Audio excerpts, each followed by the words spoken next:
I can still remember watching Olga Korbut's gold medal floor routine at the 1972 Munich Olympic Games. It inspired me to run out into my front yard and flip, cartwheel, leap, dance, and set my sights on being an Olympic athlete. I was 12 and soon realized it was too late for an Olympic career. But my awe and admiration for athletes of any sport continues to this day.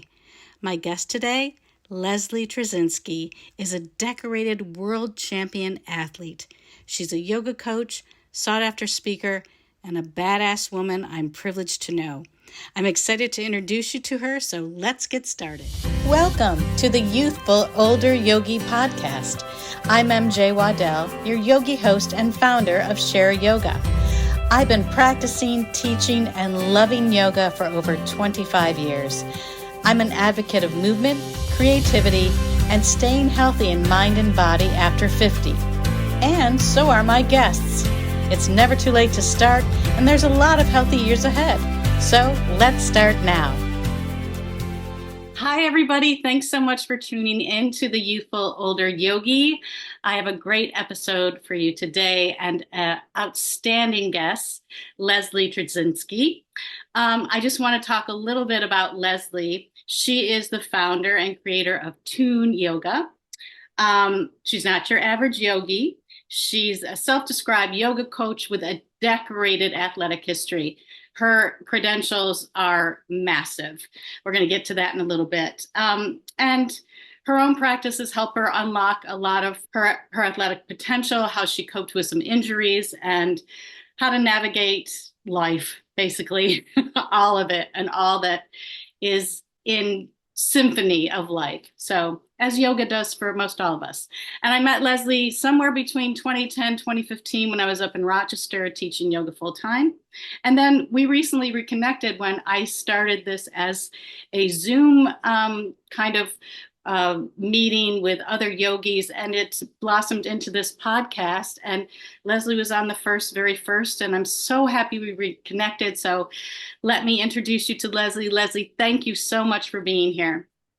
Absolute pleasure, MJ. I think I was on the first or second podcast when I saw you launch it and you promoted it. I was like, this sounds amazing, even just the positioning.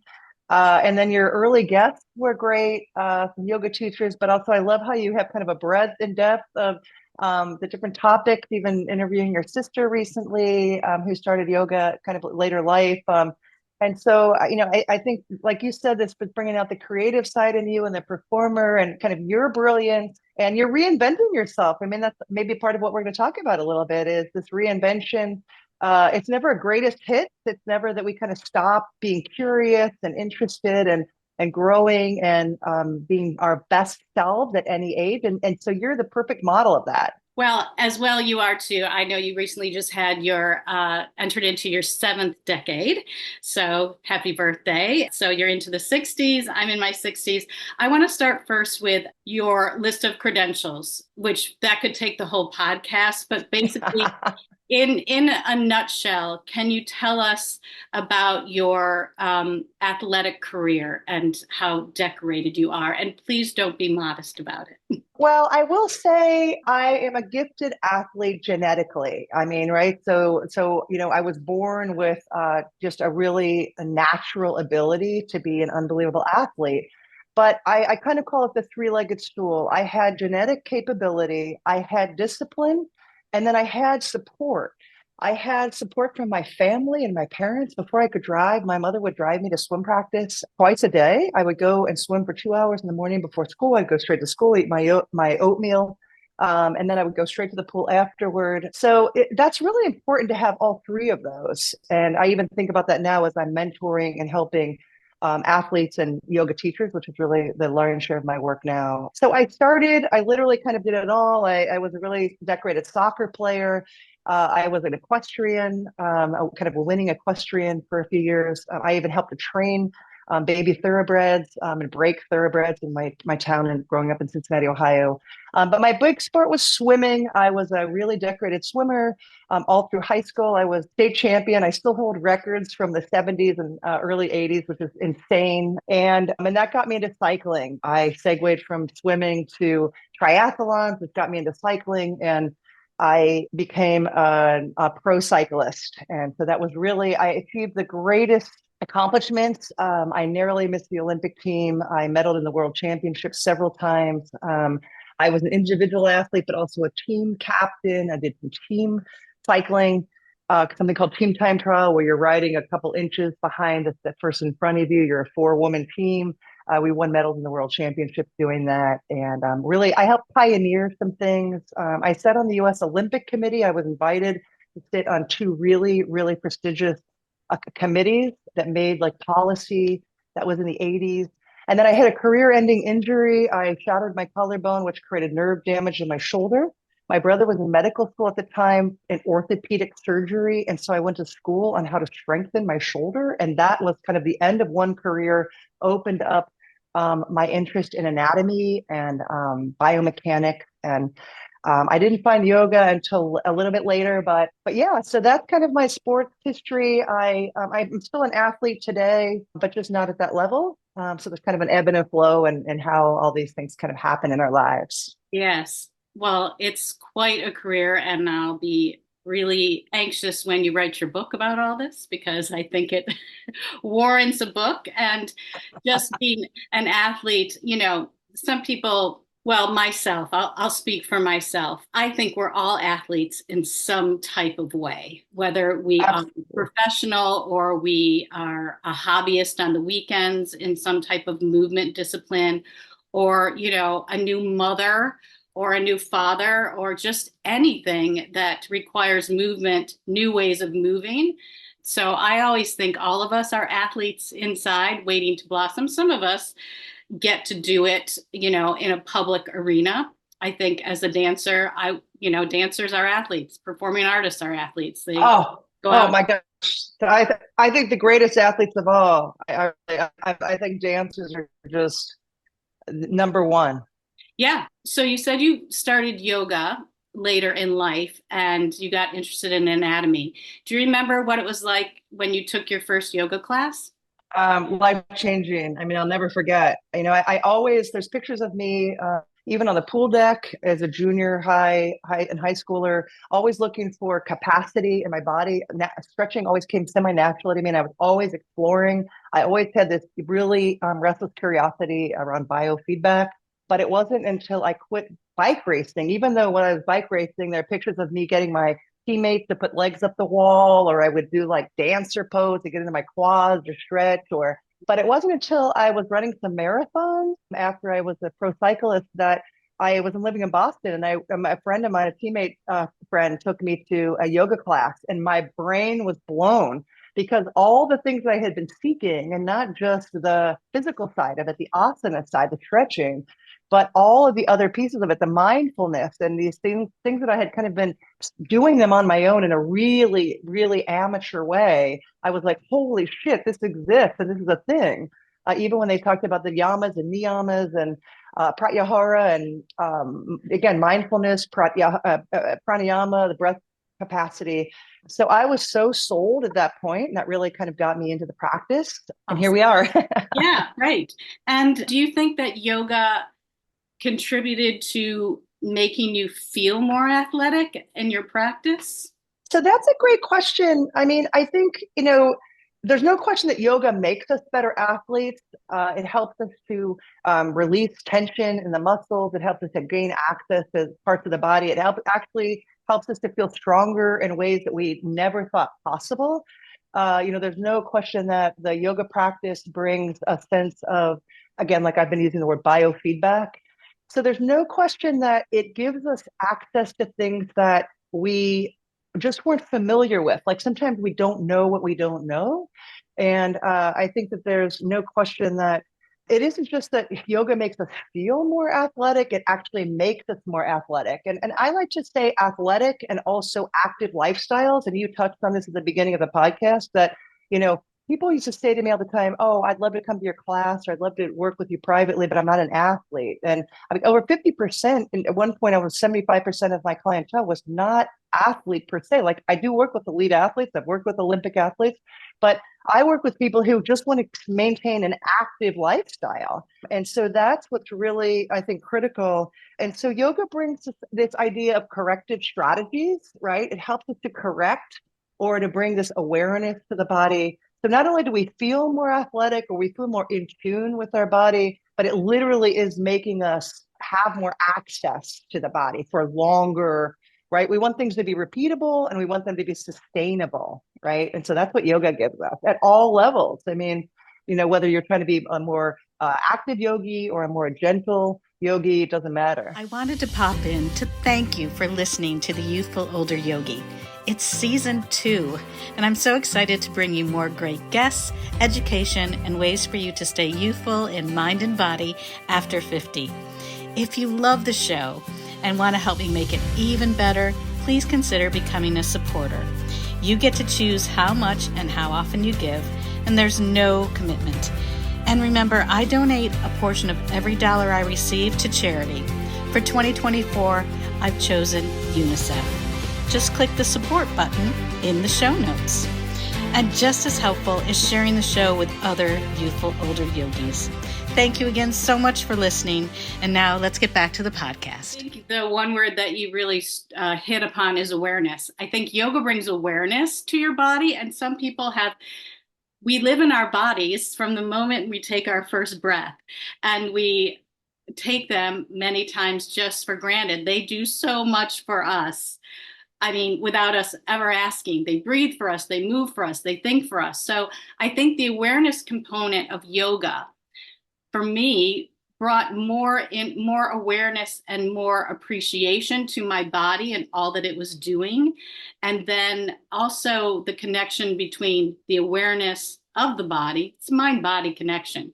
You're not disconnected. And that's, yoga is, of course, about unity and bringing together breath, body, mind. And I think the awareness for many of us that do yoga is such a big proponent. It's not that, oh, I can do a headstand or a handstand or, lotus pose or whatever. It has nothing to do with that. And I think a lot of people have this preconception or idea that yoga is about getting your body into these weird contractions. And I noticed you have behind you your skeleton, and I love a skeleton. I think our skeletons are amazing architectural. They're beautiful. Well, everything you said is so spot on. I think it's really sad that we come out of school and we know more. I mean, it's important to know about history. It's important to know about other things, but science, et cetera, et cetera. But I think it's really sad that we don't know more about our bodies, that it isn't required. Just in the general population, that we don't study our bodies more, that we don't study the systems in the body and how the body works, because we are living in this thing, to your point. And so I think we become more and more dysmorphic. I think we become more kinesthetically amnesic, where we really stop our thinking at our shoulders. And then we become really disconnected. And then I think the craziness of the world and how much stress we carry in our bodies, and how dangerous that is for us. And so there's no question that the yoga practice, again, helps to crack that open, helps to bring this idea of awareness. And so many people I think people are scared about that in a way. I think people, they're scared to kind of forage into that. And I hope that over time, we've become better about inviting people of all ages, all body types, all socioeconomic backgrounds to come to the mat. I mean, I've had more men in my classes than women because I've done a pretty good job marketing that idea that it's for everyone. It isn't just for thin white women who are on the cover of yoga magazines. And thank God that's also changing. And so I think that everything you're saying is critical.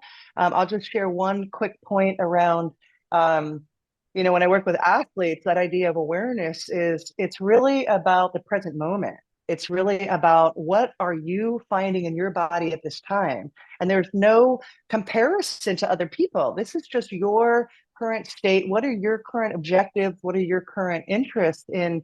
Again, maybe you want to lift your grandchild. Maybe you want to stay out on the golf course for the next several years. Maybe you're recovering from an injury or from surgery, and whether that's a joint surgery because of age or whatever it is. Maybe you're coming through menopause, or maybe you're coming through childbirth, to your point. It's really just about being aware and being accepting in that awareness. And so again, we're, singing to the choir to each other, but thankfully more and more people, I mean, there was a yoga study that just came out by Yoga Journal, and they reported on Yoga Alliance that yoga is still growing. More and more and more people are coming to the yoga mat.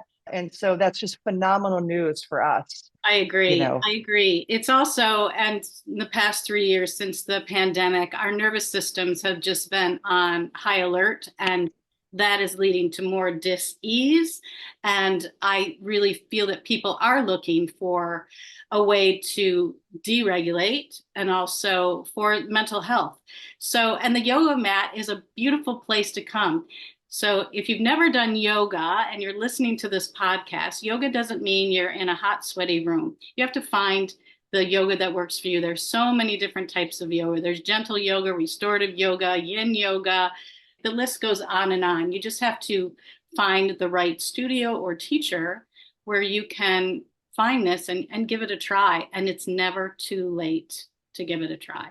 It is never too late. And that's such a great point. When I worked with teams, I go and I'll talk to athletic directors at schools and universities or wherever, and they'll say, "Oh, we tried yoga and it wasn't right." Or I have, a lot of people that will say, "Oh, I tried yoga. I went to a vinyasa class and they were going too fast and I didn't know." And I'm not dissing vinyasa because there's a place for all of these things, but it really is. It's like saying to someone, "Okay, go drive the car. I know you don't have a license yet and you haven't learned," or, "Hey, go windsurf. Go out on the windsurfer. I know you don't know any techniques, but you just stand on the board and hold the thing." I'm an alignment yoga teacher. And so it breaks my heart when people say I was injured because I went to a power vinyasa yoga class for my brother took me.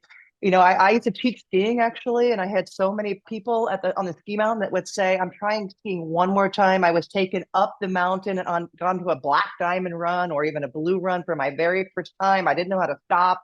And that's again, I'm going to use that analogy with yoga because it really, seek out a basics class, even a beginner series. I've taught beginner series with people who've practiced for years will come back. Maybe they haven't been on the mat for several years and they come back because it's more foundational. It doesn't mean that you won't scaffold your way to a class that has a more active practice. If you have pathology in the body, if you have any diagnosis, be super careful. I mean, doctors and orthopedic surgeons will recommend yoga, but it has to be prescriptive. And you have to be careful. You can't just go to any old yoga class if you've got even a herniated disc or you've got a soft tissue issue. But if you have like bone issue or you have joint issue, seek out something called yoga therapy or something that's more prescriptive, because these again are corrective strategies. Like we want yoga to be an enhancement, not a deterrent to the body's natural healing process. Yeah, great advice for sure. You have to, and as we are in our later years, of course, everyone's had an injury. I don't know anybody in their 60s that hasn't had an injury. So, and if you haven't, wow, that's amazing. But yes, so we just meet ourselves where we are in the practice. And you're right, there's a place for all of the more vigorous practices, and there's a time and place for starting and just figuring out where do you fit in at whatever age you're in and wherever you are also in the trajectory of your life. Sometimes I think people in their 30s and 40s are go, go, go, go, go, go, go.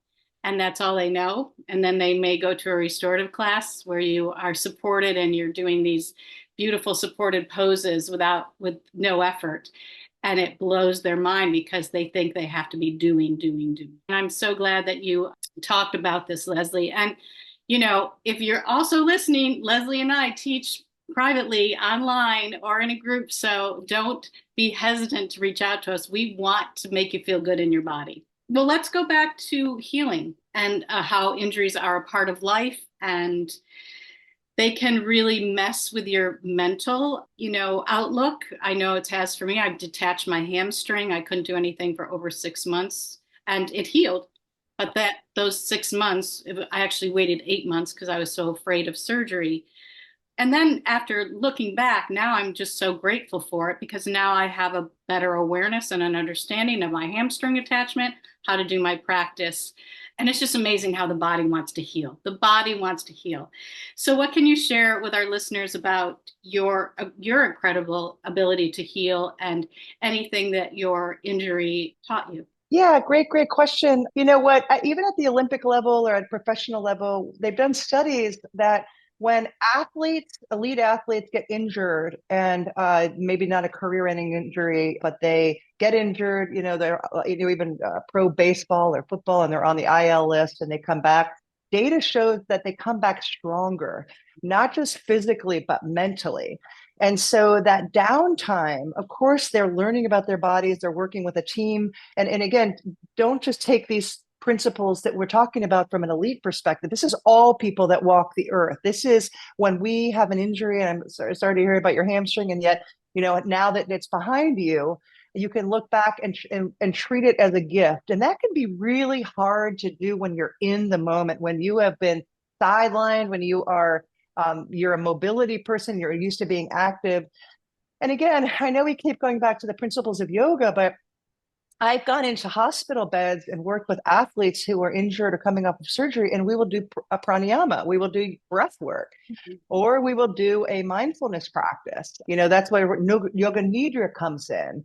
And and other kind of guided meditations that can help. There are principles in yoga that help, something called mantra, right? So in yoga, we chant the word Om, which, by the way, that is, yoga is not a religion. It's not the Om sound is purely a sound mantra that we know when and this is all supported by numerous brain studies and research, like at the highest levels, like at Harvard Medical School and Harvard Business School, because they're looking at the medical benefits and they're looking at the productivity of the brain. And so when we repeat a word or a sound or a phrase, like the word Om, it's like the most basic one in a yoga class. We know that there are deep changes that happen in the body and in the brain.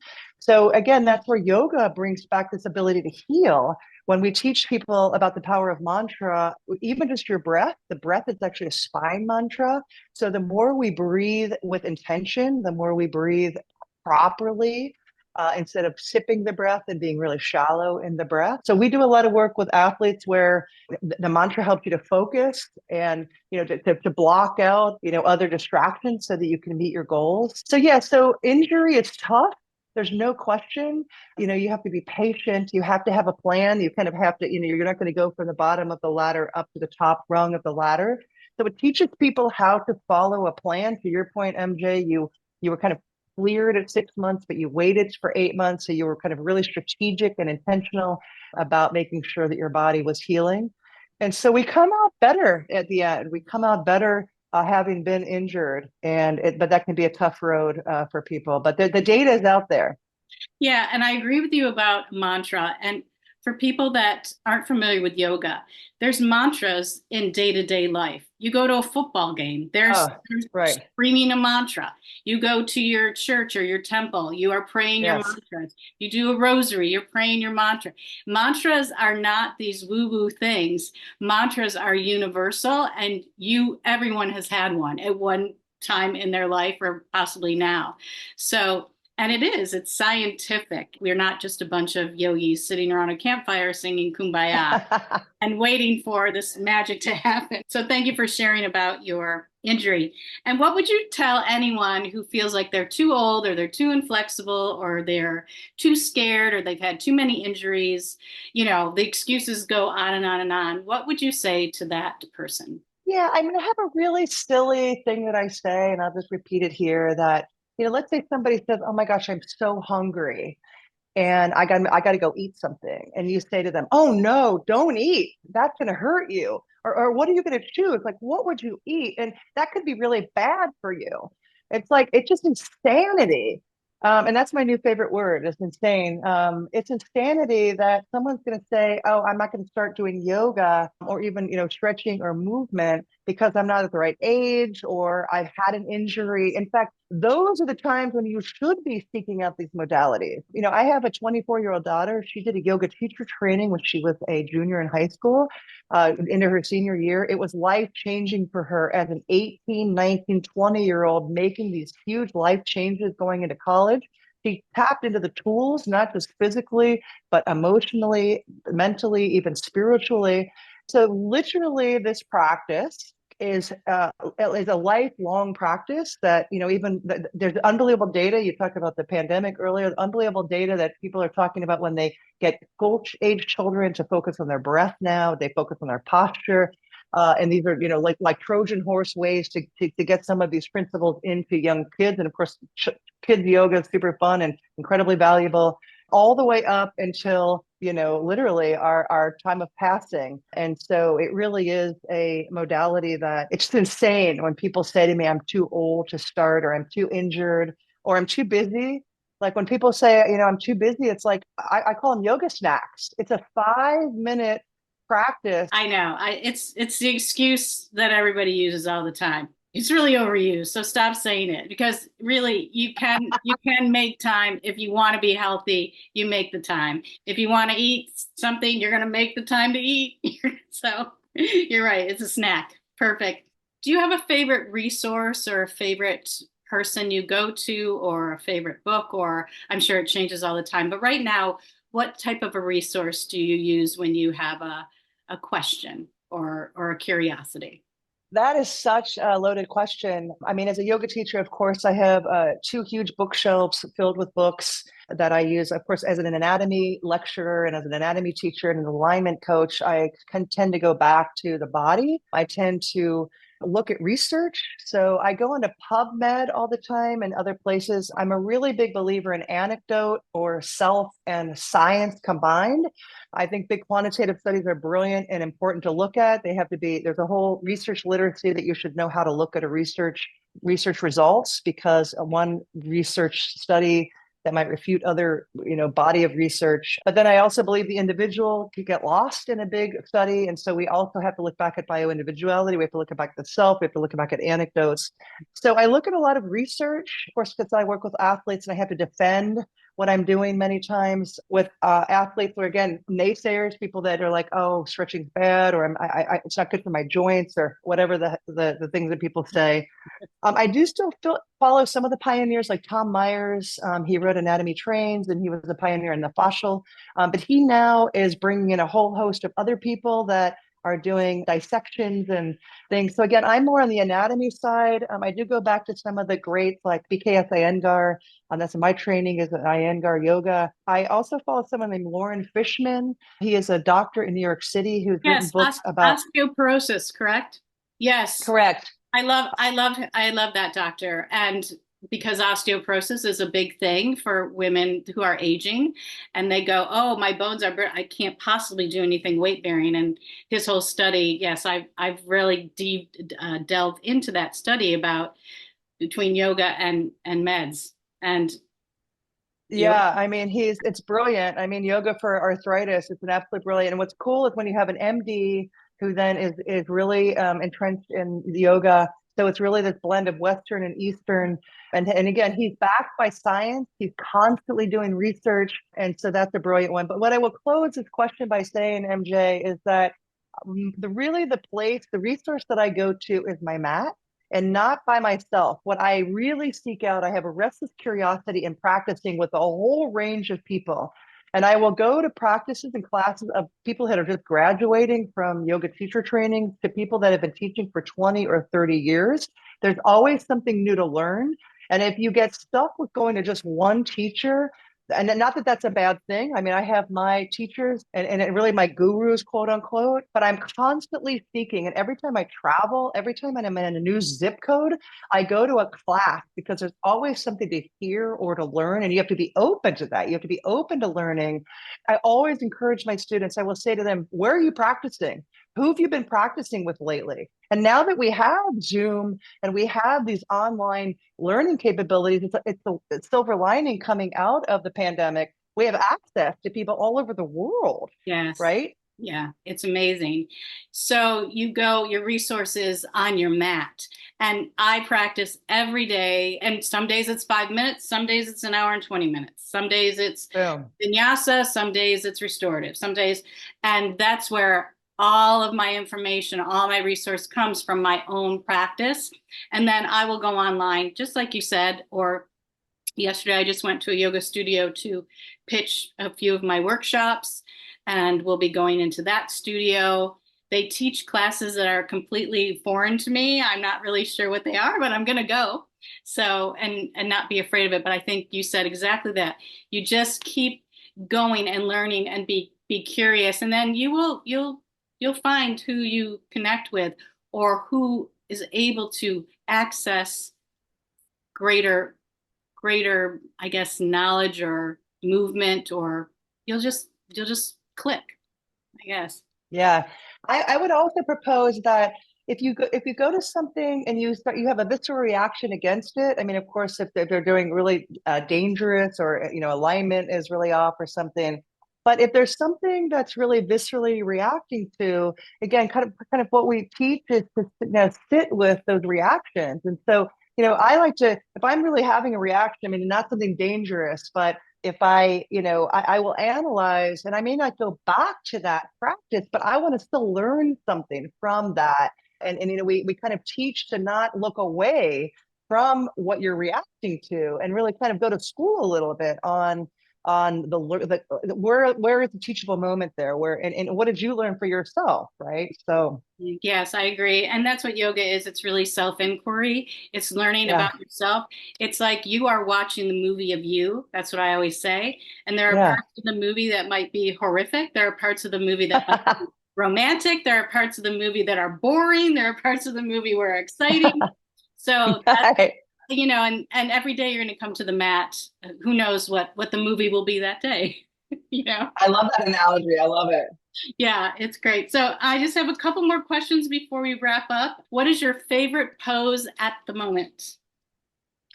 Oh my gosh, that's such a good question. I would say if I had to pick one pose, a yoga snack that I go to every day, literally, is I do downward dog every day. And their downward dog comes in all kinds of permutations. So of course, it's a downward dog at the mat, but then I teach and do myself downward dog at the wall or at the kitchen counter or at a chair. What this time of year with the holidays, people are traveling. I work with a lot of corporate clients that can put their hands on the desk and just bring their hips back. Again, you can put your hands at the wall. I have a client that goes into the handicap stall at her work and just puts her hands up on the wall and brings her hips back because she's in an open setting. Downward dog itself, inversions are arguably the most important family of poses. It doesn't mean you have to do a headstand or some of the poses that you referenced earlier, the arm balancey kind of stuff, but arguably defying gravity. And so downward dog, at least we're bringing the head below the heart below the organs. It's kind of a standing pose. We're still super active in the legs. We kind of furnace and fire up the leg. It's a forward fold. Forward bending is really good for the vital body and the organs. It's actually kind of almost a back bend. You're trying to activate the muscles in the back. And I'm a broken record about the muscles in the back should be like 30% stronger than the rest of the core to maintain good posture. It's almost an arm balance in a way because of how much we have to have flexibility and we're flexing the shoulder joint. So it's kind of this I just consider this perfect. And I feel so powerful in the pose. And then, of course, after an active pose of downward dog, I can drop into child's pose and hang out in a more restorative place. So that's really, sometimes that's literally my practice is Yeah, downward dog, the child's pose, and then I'm off for the day. yep, I agree. Downward facing dog is some days the most luxurious pose, other days the most shaky pose. And that's what's so wonderful about yoga. It's evolving and it's it's fluid. And so thank you for sharing that about your pose. Well, how can people find you? Of course, we're going to put all the links in the show notes, but how could people find you? Do you travel around? You give talks, you teach classes? How can they find you and follow you?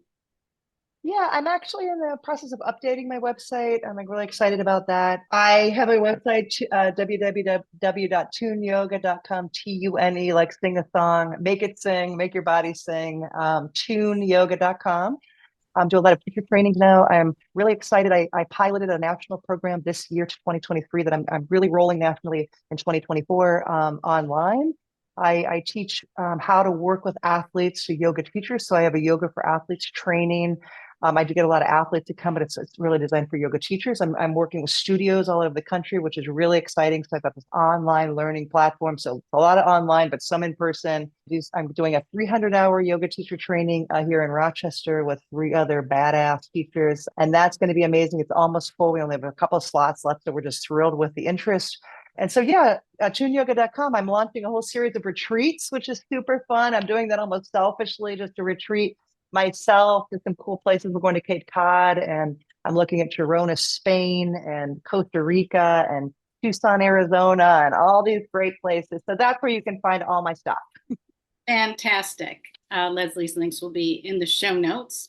My last final question for you, Leslee, is I ask this of all my guests. Usually the question is, knowing all you've learned and all you've experienced in your life, what would you tell your younger self? But I like to reframe it. And now knowing all that you have experienced, your life experience, what do you want to tell your older self? You are such a badass.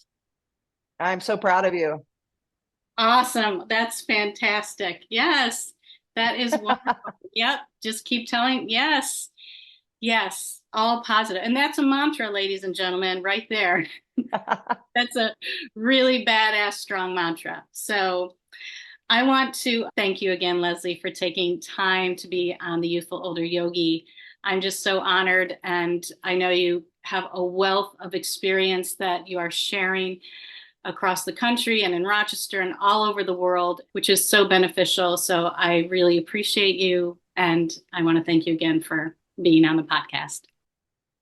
Phenomenal. Again, I applaud you as well. It was just such an honor to be in your presence and to share a little bit of this topic, which is so near and dear to my heart, not just personally, but professionally, and just helping other people to be a super ager, helping other people to realize like new or refound places for themselves. So thank you so much.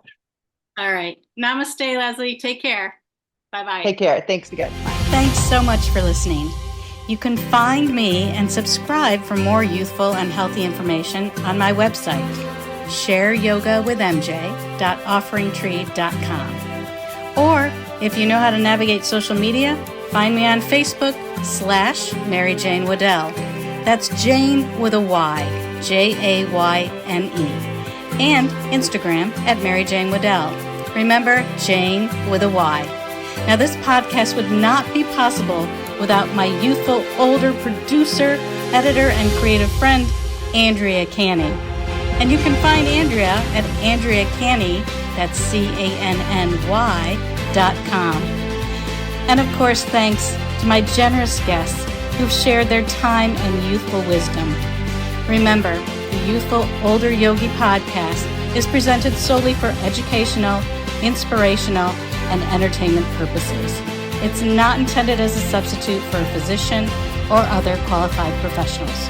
Okay, yogis, stay well and stay youthful.